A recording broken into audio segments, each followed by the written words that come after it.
SVC stands for static VAR compensator. इसमें static का मतलब है इस डिवाइस में कोई रोटेटिंग एलिमेंट नहीं होगा। एंड जो VC है वो फ्लेक्सिबल कंपेंसेशन को इंडिकेट करता है। सो इसके डेफिनेशन की अगर बात करें, it is a flexible VAR compensation device that can supply or absorb reactive power by using thyristor controlled capacitor and reactor.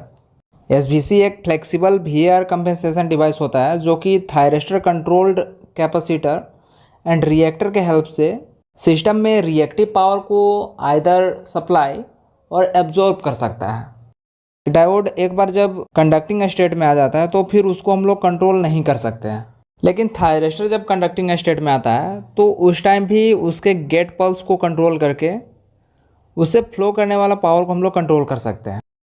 सो हम लोग जो SVC डिज़ाइन कर रहे हैं वो एक टाइप का फ्लेक्सिबल VAR कंपेंसेशन डिवाइस होगा जो कि रिएक्टिव पावर को सप्लाई या फिर उसको एब्जॉर्ब कर पाएगा एंड रिएक्टिव पावर को कैपेसिटर एंड इंडक्टर के हेल्प से सप्लाई या फिर उसको एब्जॉर्ब कर सकते हैं। ऑलमोस्ट ऑल कंपेंसेशन डिवाइस जो होता है उसमें कैपेसिटर एंड इंडक्टर का यूज करते हैं। इंडक्टर को रिएक्टर बोला जाता है। कैपेसिटर एंड इंडक्टर अगर एज एलिमेंट यूज़ नहीं हो रहा तो वहाँ पर उसका इफेक्ट यूज़ होगा, पर यूज़ हम लोग कैपेसिटर एंड इंडक्टर का ही करते हैं to control the reactive power. And capacitor input को उससे कनेक्टेड कंट्रोल थायरिस्टर से कंट्रोल करेंगे।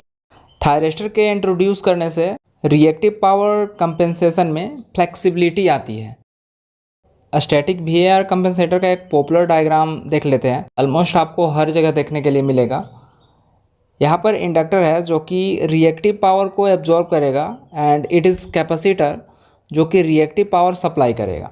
एंड इसमें थायरिस्टर्स जो है वो एंटी पैरेलल कनेक्शन में कनेक्टेड है एंड हम लोगों ने इसका नेमिंग किया SVC, that is static VAR compensator.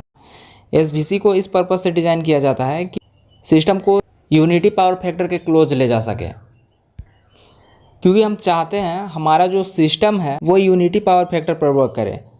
इसलिए SVC या तो रिएक्टिव पावर लेगा या फिर देगा एंड सिस्टम को यूनिटी पावर फैक्टर की ओर ले जाएगा। इसमें जो एंटी पैरेलल थायरिस्टर्स कनेक्ट है उसके फायरिंग एंगल को कंट्रोल करके इंडक्टर वोल्टेज को कंट्रोल करते हैं and as well as inductor में फ्लो करने वाला रिएक्टिव पावर भी कंट्रोल होता है। नाउ हम लोग देखेंगे scheme of SVC। SVC different schemes से मिलकर डिज़ाइन होता है, लाइक TCR और TSC, that is thyristor controlled reactor, thyristor switched capacitor. इसके अंदर जो दूसरा स्कीम होती है वो है TSC, थायरिस्टर स्विच्ड कैपेसिटर। इसमें थायरिस्टर के साथ कैपेसिटर कनेक्ट रहता है।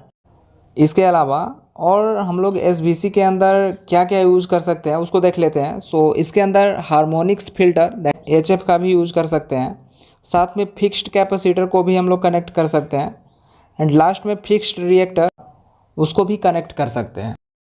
ये 5 स्कीम्स देखने को मिल सकता है, that is TCR thyristor controlled reactor, TSC thyristor switched capacitor, HF harmonic filter, FC fixed capacitor and FR that is fixed reactor. Now इनमें पॉपुलर स्कीम्स कौन सी है जिसका कॉमनली यूज़ किया जाता है? सो इन स्कीम्स में किसी का भी आप यूज़ कर सकते हैं, बस as well as at least one scheme thyristor control होनी चाहिए। जनरली जिस स्कीम का यूज़ प्रैक्टिकली किया जाता है और वी कैन से जिस पे सबसे ज़्यादा रिसर्च हुई है वो 2 स्कीम्स हैं। फर्स्ट स्कीम में इंडक्टर एंड कैपेसिटर दोनों के साथ कंट्रोल्ड थायरिस्टर एंटी पैरेलल में कनेक्ट रहता है।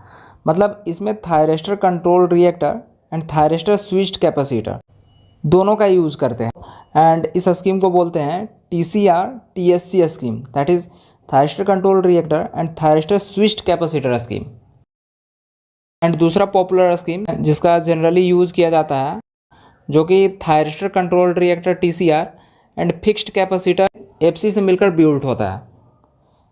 यह स्कीम लेस एक्सपेंसिव होता है क्योंकि TCR TSC के कंपैरिजन में कंट्रोल थायरिस्टर का यूज़ कम हो रहा है। इसमें कैपेसिटर का वैल्यू फिक्स्ड रहता है एंड रिएक्टर को हम लोग कंट्रोल कर सकते हैं।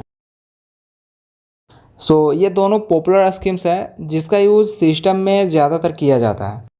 कंट्रोल थायरिस्टर को कनेक्ट करने से जो सिस्टम है वो फ्लेक्सिबल बन जाता है। यहाँ पर कैपेसिटर फिक्स्ड है, पर कनेक्टेड थायरिस्टर के हेल्प से इस कैपेसिटर के वैल्यू को हम लोग घटा या फिर बढ़ा सकते हैं। उसी तरह यहाँ पर फिक्स्ड वैल्यू का रिएक्टर होता है एंड इसके साथ जो थायरिस्टर कनेक्टेड है उसके हेल्प से हम लोग इस रिएक्टर को कंट्रोल कर सकते हैं। मतलब थायरिस्टर के हेल्प से इस फिक्स्ड रिएक्टर को वेरिएबल रिएक्टर बना दे रहे हैं। एंड एसबीसी को डिज़ाइन करने का भी मेन पर्पस यही था, सिस्टम को फ्लेक्सिबल बनाना।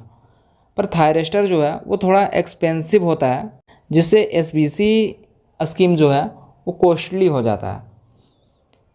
एंड बजट अगर कम है तो वहाँ पर इस स्कीम को यूज में लेते हैं, जो कि thyristor controlled reactor and fixed capacitor से मिलकर कंसिस्ट होता है। इसमें कैपेसिटर कांस्टेंट रहता है, मतलब constant value of reactive power system में सप्लाई होगी। एंड अगर एक्स्ट्रा रिएक्टिव पावर सिस्टम में सप्लाई हो जाएगी तो यहाँ पर जो वेरिएबल रिएक्टर है इसके हेल्प से रिएक्टिव पावर को बढ़ा देंगे, जिससे एक्स्ट्रा रिएक्टिव पावर जो है उसको रिएक्टर एब्जॉर्ब कर लेगा। मतलब एटलीस्ट वन स्कीम जो है वो थायरिस्टर कंट्रोल्ड बेस्ड होनी चाहिए, जिसके हेल्प से सिस्टम को बैलेंस कर सकते हैं। यहाँ पर अगर फिक्स्ड कैपेसिटर के साथ कंट्रोल थायरिस्टर को हम लोग कनेक्ट कर देते हैं तो जो कैपेसिटर है वो भी वेरिएबल हो जाता है। फिर यहाँ पे हम लोग रिएक्टर को कम या ज़्यादा नहीं करते, कैपेसिटर के वैल्यू को ही कम कर देते हैं, रिएक्टिव पावर का सप्लाई रिड्यूस हो जाता है। स्टैटिक वीआर कंपनसेटर के एडवांटेजेस को अगर हम लोग देखें, एसवीसी डिवाइसेस के कारण ट्रांसमिशन लाइंस में पावर ट्रांसमिशन एबिलिटी इन्हेंस होता है। मतलब ओवरहेड कंडक्टर से जो पावर फ्लो कर रही होती है वहाँ पर पावर ट्रांसमिशन एबिलिटी जो है वो इन्हेंस होता है। एसवीसी डिवाइसेस की हेल्प से सिस्टम ट्रांजिएंट स्ट्रेंथ जो है वो भी इंक्रीज होता है। मतलब ट्रांजिएंट को सस्टेन करने का जो एबिलिटी होगा ट्रांसमिशन कंडक्टर में वो भी इंक्रीज होगा। लोड पावर रेटिंग को एसवीसी इंक्रीज करता है, जिससे लाइन लॉसेज डिक्रीज होती है एंड सिस्टम का जो इफ़िशियंसी है वो इंक्रीज होती है। डिमेरिट्स को अगर हम लोग देखें तो एसवीसी डिवाइस का जो साइज है वो काफ़ी हैवी होता है। इसका डायनेमिक रिस्पॉन्स डिलिब्रेट होता है। Device is not suitable to employ for the regulation of voltage up and downs because of furnace loads. SVC एक स्टैटिक डिवाइस होता है, एक्सटर्नल इक्विपमेंट के हेल्प से रोटेट करा सकते हैं। तो इस तरह से कोई भी टॉपिक को अगर आप इजी वे में समझना चाहते हैं तो चैनल को सब्सक्राइब कर लें और बेल आइकन को भी प्रेस कर लें ताकि वीडियोज आप तक पहुंच सकें।